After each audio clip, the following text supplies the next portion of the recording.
Olá, queridos irmãos, meus amigos, povo abençoado de Deus, discípulos do nosso Salvador e Senhor Jesus Cristo. Glória a Deus, meus irmãos, por mais um dia de vida.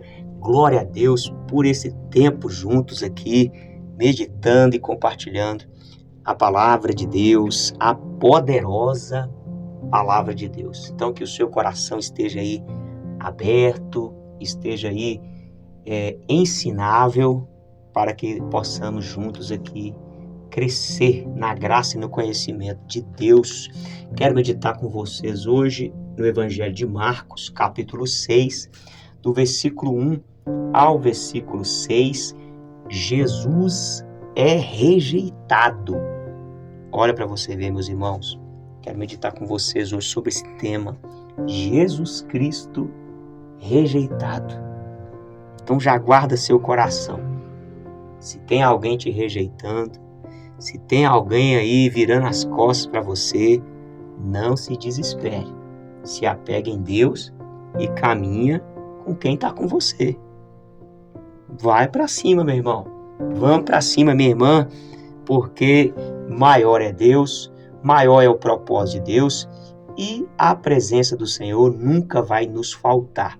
Então, nós precisamos estar preparados. Se Jesus Cristo, que foi perfeito, passou por rejeição, por que agora a gente acha que todo mundo tem que nos aplaudir, todo mundo tem que nos apoiar, todo mundo tem que nos incentivar? Não, meu irmão. Não cai nessa utopia aí, não. Não cai nesse conto de fadas, não, porque a vida não é um conto de fadas. A vida, ela é dura, meu irmão. Ela tem sua realidade. Então, nós precisamos encarar a realidade da vida e aprender com Jesus e avançar. Jesus, ele não parou na rejeição das pessoas. Por quê? Ele tinha plena consciência da sua identidade, do seu propósito de vida. E é isso que nós precisamos também ter, irmãos. Plena consciência do nosso propósito, da nossa identidade. E assim nós vamos caminhando com Deus, caminhando com aquelas pessoas que Deus também prepara para caminhar conosco. E nós vamos avançando de fé em fé, de glória em glória. Mas olha o que diz o texto. Tendo saído dali, Marcos 6, verso 1, tendo saído dali, Jesus foi para sua terra, e os seus discípulos o acompanharam. Sabemos que Jesus, ele cresceu lá em Nazaré. Então ele está indo para a cidade de Nazaré. E ele foi junto com os seus discípulos. Olha que interessante. Visivelmente, Jesus não era mais aquele jovem que saiu de Nazaré. Visivelmente, Jesus não era mais aquele menino, aquele jovem comum que saiu de Nazaré. Jesus está voltando para Nazaré agora com discípulos. Então, no mínimo, agora ele tem uma posição de mestre, de mentor, de alguém que inspira. Só isso aqui já era para aquele povo respeitar Jesus.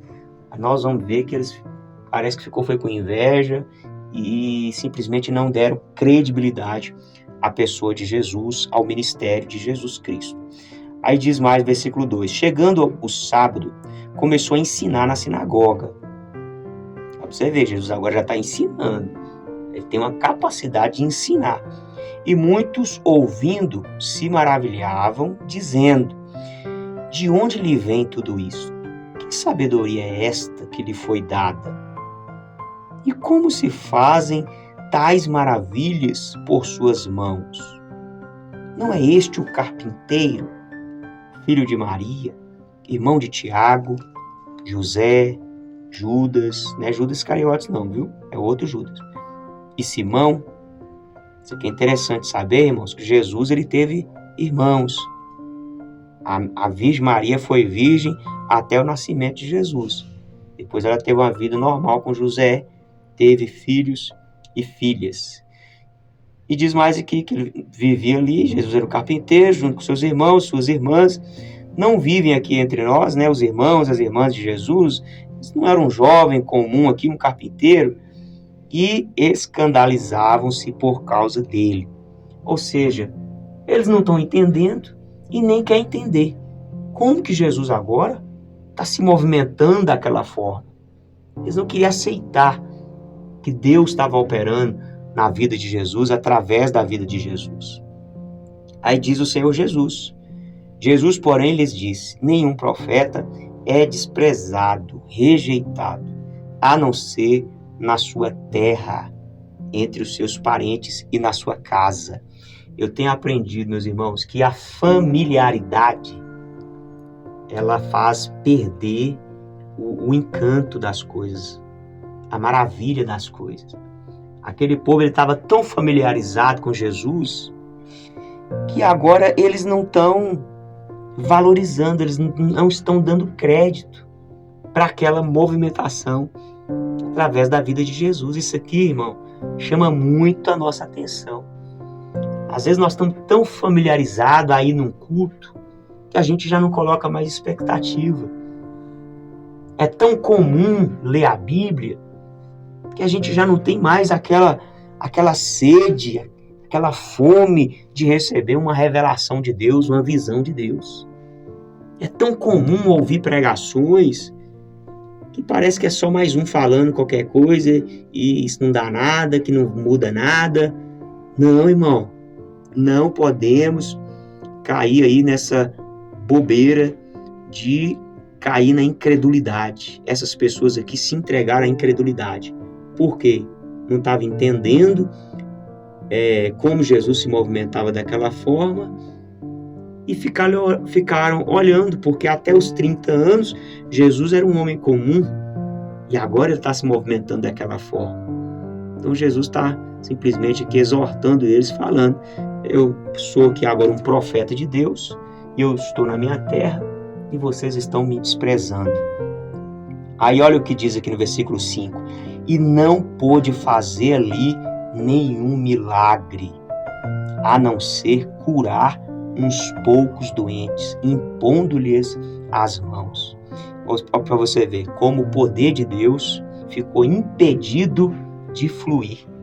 Meu Deus do céu, irmão. Tem hora que eu participo de alguns culto que eu mesmo estou ministrando a palavra, e depois eu fico até frustrado, eu fico até confuso.